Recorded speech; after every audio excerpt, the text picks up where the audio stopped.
শুভ সকাল বন্ধুরা। আজ শনিবার, রাত এখন ৯টা বাজে। ছেলেমেয়েরা বলছিল একটু বিরিয়ানি খাবো, তাই ওদের জন্য ২ পার্সেল বিরিয়ানি আনিয়ে নিয়েছি। যাই হোক, ওরা খেয়ে নিক। তবে ভাতের পরিমাণটাও অনেকটাই বেশি করে দিয়েছিল। ২ পার্সেল বিরিয়ানি আমাদের ৩ জনের হয়েও বেশি হয়েছিল। কতটা দিয়েছে দেখুন, একেবারে ভর্তি করেই দিয়েছে ভাতগুলো। ভাতের পরিমাণটা অনেকটা করে দিয়েছিল। ২ পিস করে মাংস, একটা করে আলু, আর সঙ্গে ছিল শসা পেঁয়াজের সালাদ। ছেলেটা তো দেখেই বলছে যে আমি একাই সব খেয়ে নিতে পারবো, কিন্তু শেষ পর্যন্ত তাকে ১ প্লেটই আমি দিয়েছিলাম যে দেখি সে কতটা খেতে পারে। অবশেষে সে খেতেই পারল না। কি খাচ্ছেন আপনারা? ভালো?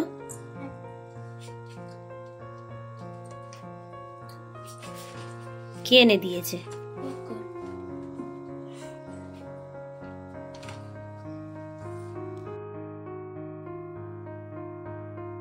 যাই হোক, ওরা খাচ্ছে, ওরা খেয়ে নিক। আমি আর দাঁড়িয়ে থেকে কোনো কাজ নেই, আমিও আমার প্লেটটা নিয়ে বসে পড়লাম। সকালবেলা ছেলেমেয়েরা পড়তে যাবে, তাই আমি আজকের সকালবেলা উঠে আগে রান্নাটা না ছড়িয়ে আমি এসেছিলাম গাছেতে জল দিতে। কিন্তু ছেলেটা আমাকে দেখে দাঁড়িয়ে গেল যে ও গাছে একটু জল দিয়ে তারপরে যাবে।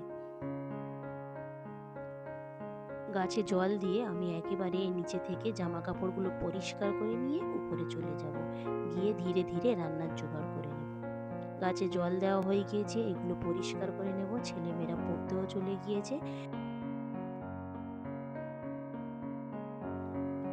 এবারে আমি ধীরে ধীরে থালা বাসনগুলো সব পরিষ্কার করে নেব। তার আগে আমি যেহেতু ভাত চড়াবো, সেই জন্যে আমি আগে গ্যাসের ওভেনটাকে ভালো করে মুছে নেব। যতই আমি রান্নার পরে প্রত্যেক দিন কিন্তু পরিষ্কার করে রেখে দিই, তারপরেও আমি সকালবেলা রান্না চড়ানোর আগে একবার ওভেনটাকে ভালো করে আবার মুছে নিই। কারণ মাদেরকে দেখতাম ছোটবেলায় উনানটাকে আগে সকালবেলা উঠে পরিষ্কার করে নিত, নেপে পুছে তারপরে কিন্তু রান্নাবান্না চড়াতো। তাই আমাদের তো আর উনান নেই, আমাদের উনান বলতে এখন হচ্ছে কি ওভেন। তাই আমার মনে হয় সকালে রান্না চড়ানোর আগে এই ওভেনটাকে আরও একবার ভালো করে মুছে পরিষ্কার করে নিলেই ভালো হয়।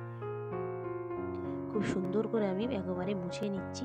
এবারে আমি এখানে চাল ধুয়ে রেখেছিলাম, কিন্তু কারেন্ট নেই দেখছি, তাই ভাতটা আজকেরে আমি গ্যাসে চড়িয়ে দেবো।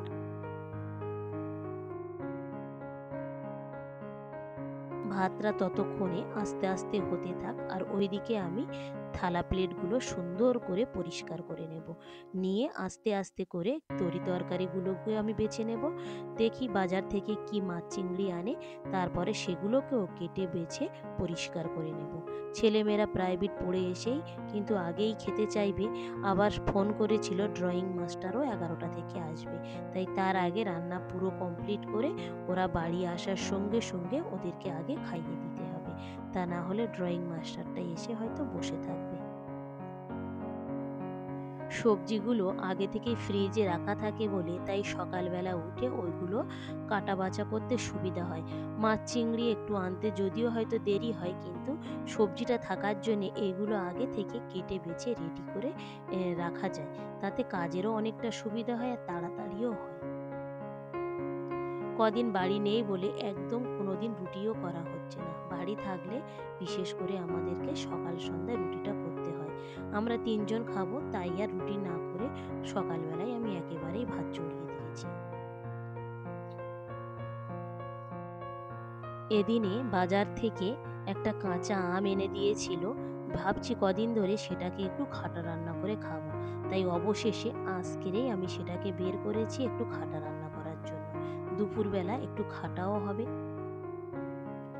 থালা বাজার সব পরিষ্কার করে নিয়েছি। এবারে আমি 2টো ছোলা ভিজিয়ে দেব সন্ধ্যার দিকে খাওয়ার জন্য। ছেলে মেয়েকে নিয়ে মুড়ির সঙ্গে মাখিয়ে শসা টমেটো এইসব দিয়ে খেলে কিন্তু ভালো লাগে। খাটাটা চড়ানোর আগে আমি একটুখানি এখানে চুলে দেওয়ার জন্য যে জিনিসটা তৈরি করি সেটা একটু তৈরি করে নিচ্ছি। কারণ এটাকে তো ঠান্ডা করতে হবে, আবার এটা আগে থেকে না করে রাখলে পরে আবার করতে ইচ্ছা করে না। তাই আগে থেকে এটাকে আমি তৈরি করে রেখে দিচ্ছি। দিয়েছি। খুব সুন্দরভাবে মেথি আর জলটা ফুটে গিয়েছে, সেই সময় আমি খানিকটা চা দিয়ে দিয়েছি। একদম ফুটে ফুটে যখন লাল মতো হয়ে আসবে, ঠিক এই পর্যায়ে এসে আমি বন্ধ করে দিয়েছি। বাজার থেকে মাছ চিংড়ি নিয়ে এসে গিয়েছে। চিংড়ি দিয়ে আজকে রান্না করব মূলো আলুর চচ্চড়ি, আর বেগুন দিয়ে মাছ রান্না করব, আর হবে আমের খাটা। এটাই হবে আজকের আমাদের দুপুরের মেনু। প্রথমে চিংড়ি মাছগুলোকে আমি ভালোভাবে পরিষ্কার করে নিই। চিংড়ি মাছ পরিষ্কার করতে তো একটু সময় যাবে, তাই ভাবলাম একদিকে ওভেনটা ফাঁকা না গিয়ে আমি আগে আমটা কেটে বসিয়ে দিই আমের চাটনিটা করার জন্য। তাই আমের চাটনিটা করার জন্য প্রথমেই আমি এটাকে সিদ্ধ করে নিচ্ছি ভালো করে একটু জল দিয়ে। আমটা অনেক বড় ছিল, 1 পিসই এনেছিল কিন্তু বড় ছিল। দেখুন কতটা হয়েছে, ঠিক এরকম ছোট ছোট সাইজ করে আমি কেটে নিয়েছি। এটাকে একটুখানি লবণ দিয়ে আমি এটাকে খুব সুন্দরভাবে সিদ্ধ করে নেব। সিদ্ধ হয়ে যাক, তারপরে এখানে আমি যে সমস্ত জিনিস দেওয়ার দরকার সেইগুলো আমি দিয়ে দেব।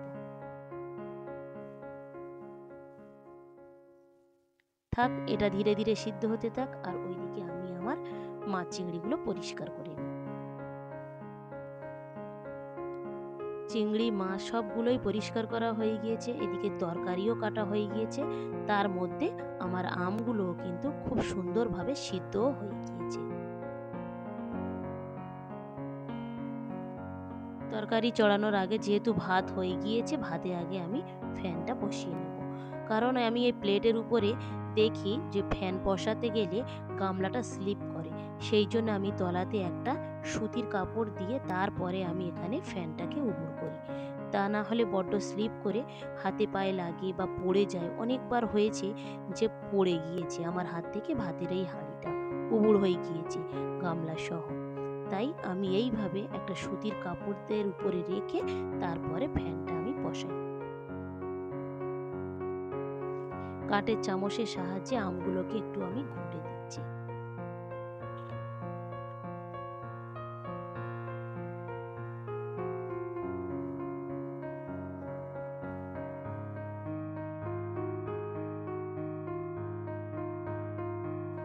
খানিকটা চিনিও দিয়ে দিচ্ছি, পরিমাণ মতো দিয়েছি যাতে একটু টক টক মিষ্টি মিষ্টি দুটোই স্বাদ পাওয়া যায়। একটু হলুদ গুলিয়ে আমি এখানে দিয়ে দিয়েছি। খুব সুন্দরভাবে ওটাকে ভালো করে ফুটিয়ে ফুটিয়ে একটু ঘন মতো করে নিচ্ছি। আর এইদিকে আমি খাটাটাতে ফোড়ন দেওয়ার জন্যে অল্প একটু সরিষার তেল দিয়েছি, 2 রকম সরিষা দিয়েছি, আর একটু পেঁয়াজ কুচি দিয়েছি। খুব সুন্দর করে এটাকে ভেজে আমি ওই খাটাতে ফোড়ন দিয়ে দেবো। দুপুরবেলা খাওয়ার পরে যদি এরকম একটু খাটা থাকে, খেতে কত না মজা লাগে। এখন তো আমের সিজন নয়, অফ সিজনে যদি এরকম আমের খাটা একটু থাকে, তাহলে কিন্তু খাওয়াটা একেবারেই পরিপূর্ণ হয়ে যায়। এক এক করে সব রান্নাগুলো আমি করেও নিয়েছি। ছেলেমেয়েদের জন্য একটা প্লেটে ভাতও খুলে নিয়েছি, নিয়ে একটু ঠান্ডা করতে দিয়েছি। ওরা আসলে ওদের দুজনকে আমি খাইয়ে দেব।